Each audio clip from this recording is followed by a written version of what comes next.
मैं अरुण कुमार शुक्ला और स्वागत है आपका हमारे YouTube चैनल विजन एकेडमी टेलीबाग में। तो दोस्तों, जैसे मैंने आपको बताया, सबसे पहले हम लोग जीएस में कौन सा पोर्शन पढ़ेंगे? इतिहास पढ़ेंगे। और इतिहास में मैंने आपको बताया इतिहास को मुख्य रूप से 3 भागों में विभाजित किया गया है। पहला आपका एंशिएंट हिस्ट्री, दूसरा आपका मेडिवल हिस्ट्री और तीसरा आपका मॉडर्न हिस्ट्री। तो सबसे पहले हम लोग पढ़ेंगे एंशिएंट हिस्ट्री। तो एंशिएंट हिस्ट्री को पढ़ा कैसे जाए बेटा? तो मैंने यहाँ पर एंशिएंट हिस्ट्री को पढ़ने के लिए एक आसान तरीका बनाया है और मैंने एंशिएंट को कुल 17 भागों में विभाजित किया है। तो अगर देखा जाए बेटा, इसका पहला पार्ट कौन सा है या चैप्टर नंबर 1 कौन सा है? तो जिस समय दुनिया में मानव सभ्यता का उदय हुआ, तो बेटा इसको क्या कहेंगे हम लोग? प्रागैतिहासिक काल। क्या कहेंगे इसको हम लोग? प्रागैतिहासिक काल। तो चैप्टर नंबर 1 कौन सा है आपका? प्रागैतिहासिक काल बेटा। चैप्टर नंबर 1 प्रागैतिहासिक काल, अर्थात जिस समय दुनिया में मानव सभ्यता का उदय हुआ और धीरे धीरे मानव ने क्या किया? अपने आप को विकसित किया बेटा। इसके बाद क्या हुआ? मानव ने अपने विकास के कह सकते हैं चरम को प्राप्त कर लिया और एक नवीन सभ्यता का उदय हुआ, जो कि पूर्ण रूप से कैसी सभ्यता थी? नगरीय सभ्यता थी। और ये है बेटा आपका चैप्टर नंबर 2। और चैप्टर नंबर 2 कौन सा है बेटा आपका? सिंधु घाटी सभ्यता, अर्थात इंडस वैली सिविलाइजेशन। तो चैप्टर नंबर 2 बेटा कौन सा है आपका? सिंधु घाटी सभ्यता। आपने बेटा देखा इतिहास में क्या है कि मानव का विकास हुआ और विकास एक निश्चित समय के लिए होता है और उस निश्चित समय बाद सभ्यता का कहीं ना कहीं अंत हुआ बेटा। उसी प्रकार से सिंधु घाटी सभ्यता का भी एक निश्चित समय बाद क्या हो गया बेटा? अंत हो गया और इसके बाद एक नवीन सभ्यता का उदय हुआ, जिसे कहा जाता है वैदिक काल। क्या कहा जाता है बेटा? वैदिक काल। तो चैप्टर नंबर 3 एंशिएंट हिस्ट्री, ये क्या है बेटा आपका? वैदिक काल कह सकते हैं बेटा। ये वैदिक काल आपके लिए मोस्ट इंपॉर्टेंट टॉपिक है। क्यों? क्योंकि मानव सभ्यता का प्रथम लिखित ग्रंथ ऋग्वेद आपको यहीं से प्राप्त होता है, जिसे कह सकते हैं मनुष्य द्वारा लिखा गया प्रथम ग्रंथ कौन सा है बेटा? वैदिक काल का ऋग्वेद। और कह सकते हैं बेटा वैदिक काल को अगर देखा जाएगा तो पुनः भी एक पोर्शन में डिवाइड किया गया है, जिसका क्या नाम है? उत्तर वैदिक काल। वैदिक काल में बेटा केवल एक ही ग्रंथ का निर्माण किया गया, उसका नाम क्या था? ऋग्वेद। जबकि उत्तर वैदिक काल में 3 अन्य ग्रंथों को लिखा गया, जिनके नाम बेटा अलग अलग है। कौन से? सामवेद, यजुर्वेद, अथर्ववेद बेटा। तो कह सकते हैं चैप्टर नंबर 4 कौन सा है बेटा? ये आपका उत्तर वैदिक काल। अब इसके बाद बेटा क्या होगा? धीरे धीरे धीरे धीरे सभ्यता का उदय, मैंने कहा मानव विकास को प्राप्त करेगा, धर्म की स्थापना और उस धर्म में बेटा कुछ गलत लक्षण। इसी प्रकार कह सकते हैं कि धीरे धीरे कुछ नवीन धर्मों का उदय होगा बेटा। तो चैप्टर नंबर 5 बौद्ध धर्म। चैप्टर नंबर 5 बौद्ध धर्म, संस्थापक जिन्हें एशिया का ज्योतिर्पुंज कहा जाता है, क्या नाम है? महात्मा बुद्ध या गौतम बुद्ध। चैप्टर नंबर 5 बौद्ध धर्म। बेटा मैंने आपसे बोला कि नवीन धर्मों का उदय होगा बेटा, इसका मतलब है बौद्ध धर्म बना और ऐसे कुछ लोग थे जिन्हें ना हिंदू धर्म समझ में आया और ना बौद्ध धर्म समझ में आया। तो इसी प्रकार से बेटा एक नया धर्म और बना, जो है आपका चैप्टर नंबर 6। और क्या नाम है इसका? जैन धर्म। तो बेटा यहाँ पे हम देखेंगे आपका चैप्टर नंबर 6 जैन धर्म। चैप्टर नंबर 6 क्या है बेटा आपका? जैन धर्म। चैप्टर नंबर 6 जैन धर्म। अब बेटा देखिएगा चैप्टर नंबर 6 जैन धर्म, कहते हैं जैन धर्म बना, बौद्ध धर्म बना और कुछ नवीन धर्म बने। इसी के साथ धीरे धीरे बेटा भारत में क्या हुआ? एक और धर्म का उदय हुआ, जिसे कहा जाता है भागवत धर्म, अर्थात भगवानों की पूजा तेजी के साथ में होने लगी बेटा। तो चैप्टर नंबर 7 क्या है बेटा आपका? भागवत धर्म। चैप्टर नंबर 7 भागवत धर्म। और इसी में बेटा हम लोग पढ़ेंगे वैष्णव धर्म, शैव धर्म और शाक्य धर्म या शक्ति धर्म बेटा। तो चैप्टर नंबर 6 भागवत धर्म। 7 चैप्टर नंबर 8 देखेंगे बेटा इसके बाद में। तो कह सकते हैं धीरे धीरे जब मानव ने अपने आप को विकसित करना शुरू कर दिया तो उसने क्या किया बेटा, नगरीकरण तेजी के साथ में किया। तो चैप्टर नंबर 8 है आपका महाजनपद काल। चैप्टर नंबर 8 क्या है आपका, महाजनपद काल। और अगर बेटा देखा जाएगा चैप्टर नंबर 8 महाजनपद काल, कुल कितने महाजनपद, 16। कितने, 16। कहां से जानकारी मिलती है, बौद्ध ग्रंथ अगुत्तर निकाय। इससे जानकारी मिली, बौद्ध ग्रंथ अगुत्तर निकाय और जैन ग्रंथ भगवती सूत्र से। दिया है बेटा स्पष्ट रूप से कि इस समय भारत में कुल 16 बड़े महाजनपद थे बेटा। तो चैप्टर नंबर 8 महाजनपद काल। अब देखेंगे बेटा हम चैप्टर नंबर 9 और चैप्टर नंबर 10। तो चैप्टर नंबर 9 बेटा मैंने आपसे बोला 16 महाजनपद सभी के सभी उत्कृष्ट को प्राप्त नहीं करेंगे। तो जिस महाजनपद ने अपने आप को सबसे अधिक विकसित किया उसका नाम था मगध। तो चैप्टर नंबर 9 क्या है बेटा, मगध का उदय। क्या है आपका, मगध का उदय।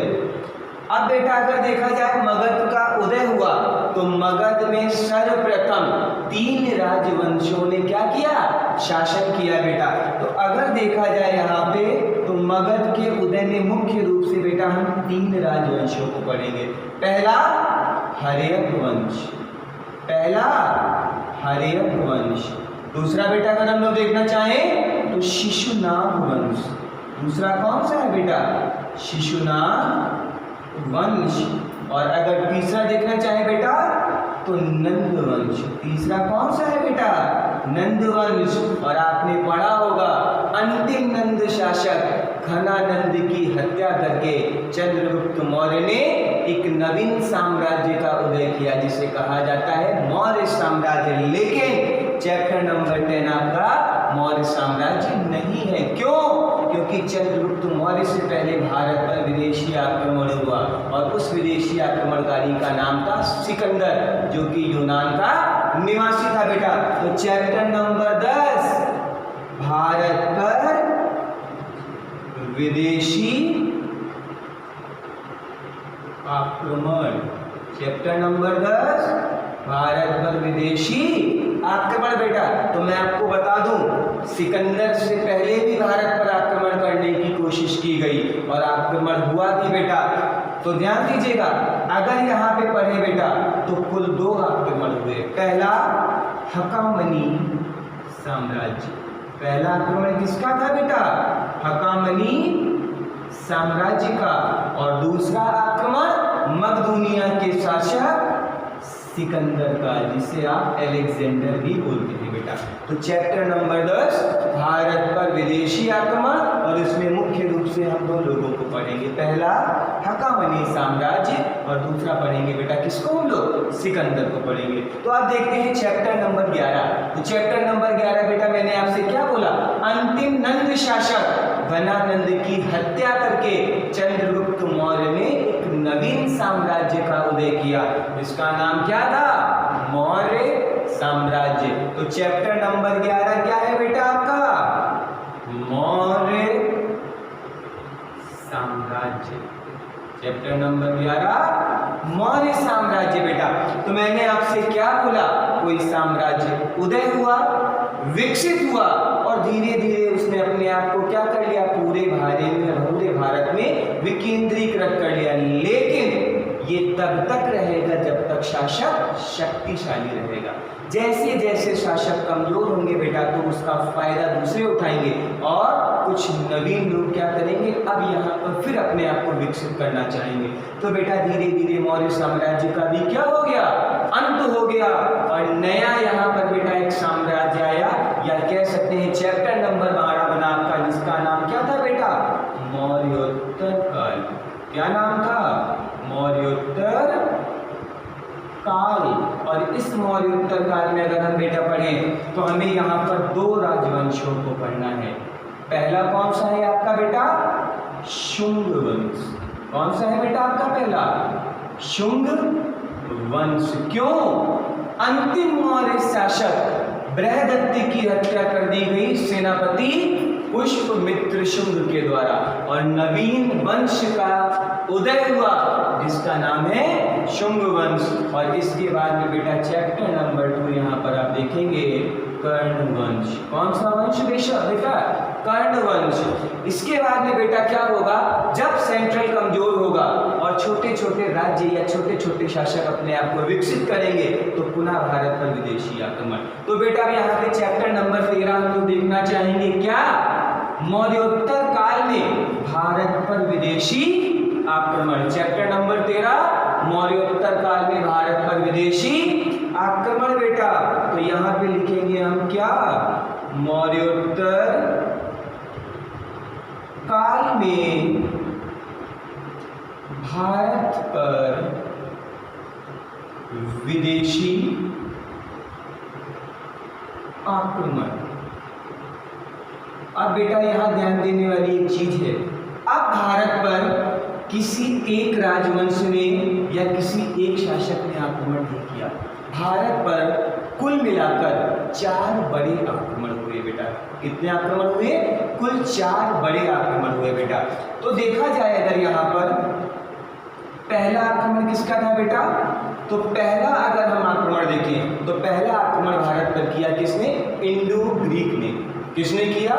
इंडो ग्रीक ने, जिन्हें यवन भी कहा जाता है। क्या कहा जाता है? यवन भी। तो बेटा अगर हम यहाँ पे पहला देखे जाएंगे तो कौन है बेटा? याद के इंडो ग्रीक। इन्हें हिंद बैक्ट्रिया भी कहा जाता है और इन्हीं का अन्य नाम क्या है बेटा? यवन शासक। अगर चैप्टर नंबर बेटा इसमें हम दूसरा पार्ट देखेंगे तो भारत पे जो सबसे शक्तिशाली आक्रमण हुआ वो यही था बेटा। और ये कौन थे आपके? शक। कौन थे? शक। अगर तीसरा देखेंगे बेटा तो इसमें तीसरे थे पहलव। तीसरे कौन थे? पहलव। और चौथे बेटा ऐसे थे जिनका हमारे इतिहास में काफी बड़ा सांस्कृतिक महत्व है और इसका नाम है कुषाण वंश। क्या नाम है बेटा? कुषाण वंश। तो चैप्टर नंबर 13 मौर्योत्तर काल में भारत पर विदेशी आक्रमण और कुल 4 बड़े विदेशी आक्रमण। पहला इंडो ग्रीक, यवन, दूसरा शक, तीसरा पहलव और चौथा कुषाण। अब बेटा अगर देखेंगे चैप्टर नंबर 14 तो ध्यान दीजिएगा, जिस प्रकार इस समय उत्तर में बेटा ये 4 राजवंश और ये क्या कर रहे हैं? शासन कर रहे हैं, उसी प्रकार दक्षिण में भी बेटा धीरे धीरे क्या हो रहा है? नवीन धर्मों का, नवीन राजवंशों का उदय हो रहा है। तो बेटा यहाँ पे अगर हम 14 नंबर देखना चाहेंगे अर्थात चैप्टर नंबर 14 देखेंगे तो ये बेटा क्या है आपका? आंध्र सातवाहन साम्राज्य। कौन सा है बेटा? आंध्र सातवाहन साम्राज्य बेटा। चैप्टर नंबर 15 अगर बेटा चैप्टर नंबर 15 हम लोग देखना चाहें तो 14 जैसे है बेटा आपका आंध्र सातवाहन साम्राज्य। चैप्टर नंबर 15 क्या है बेटा? संगम वंश। चैप्टर नंबर क्या है? 15 क्या है? संगम वंश बेटा। तो यहाँ पे देखना चाहेंगे चैप्टर नंबर 15 संगम वंश। और इस संगम वंश में अगर देखिए बेटा तो हमें यहाँ मुख्य रूप से 3 लोगों के बारे में जानकारी ग्रहण करनी है। पहले है बेटा आपके चोल, दूसरे हैं आपके चेर और तीसरे हैं आपके पांड्य। तो चैप्टर नंबर 15 संगम वंश बेटा। संगम इसका नाम होता है मिलन। संगम मतलब क्या होता है बेटा? मिलन। अब ध्यान दीजिएगा चैप्टर नंबर 15 संगम वंश। अब बेटा क्या होगा? धीरे धीरे धीरे धीरे उत्तर में एक नवीन साम्राज्य का उदय हुआ जिसने पुनः क्या किया बेटा? केंद्रीकृत शासन स्थापित किया। और चैप्टर नंबर 16 बेटा जिसे एंशिएंट हिस्ट्री का गोल्डन टाइम पीरियड कहा जाता है। क्या नाम है? गुप्त साम्राज्य। क्या नाम है? गुप्त साम्राज्य बेटा। क्यों कहते हैं इसे गोल्डन पीरियड? क्यों? क्योंकि भारत ने जो जातिवाद था बेटा वो पूरी तरीके से समाप्त हो गया और भारत में सबसे अधिक मंदिरों का निर्माण गुप्त काल में ही किया गया बेटा। तो चैप्टर नंबर 16 गुप्त साम्राज्य। अब बेटा मैंने फिर आपसे बताया कि जैसे किसी साम्राज्य का उदय हुआ तो एक निश्चित समय बाद उस साम्राज्य का क्या हो जाता है बेटा, अंत भी होता है। तो धीरे धीरे बेटा क्या हुआ, जो गुप्तास थे इनकी जो विकेंद्रीकृत शक्ति थी धीरे धीरे क्या हो गई बेटा, समाप्त हो गई और भारत पर पुनः आक्रमण होने लगे बेटा। तो कह सकते हैं अब हम चैप्टर नंबर 17 पढ़ेंगे बेटा, क्या गुप्तोत्तर काल। क्या पढ़ेंगे बेटा, गुप्तोत्तर काल अर्थात गुप्तास के जाने का बाद का काल बेटा। और गुप्तोत्तर काल में केवल हम एक ही पढ़ेंगे बेटा और इसका नाम क्या है, वर्धन साम्राज्य बेटा। क्या नाम है, वर्धन साम्राज्य, जिसका महान शासक था बेटा कौन, आपका हर्षवर्धन। और हर्षवर्धन की मृत्यु के साथ ही बेटा माना जाता है कि हमारे प्राचीन भारतीय इतिहास का क्या हो गया, अंत हो गया बेटा। तो यहाँ पर मैंने आज आपको क्या बताया, एंशिएंट हिस्ट्री को मुख्य रूप से बेटा मैंने 17 भागों में विभाजित किया है। Chapter number 1, chapter number 2, chapter number 3, chapter number 4 और चैप्टर नंबर 16 और 17 बेटा। तो अब यहाँ पर हम क्या करेंगे बेटा, एक एक चैप्टर को उठाएंगे और उस चैप्टर को क्या करेंगे, क्रम से पढ़ेंगे। तो दोस्तों अगर आपको अच्छा लगा हो और आपको नियमित क्लास करनी हो तो कृपया अधिक से अधिक देखें और लोगों को शेयर करें और अगर पसंद आए तो लाइक का बटन जरूर दबाएं। धन्यवाद।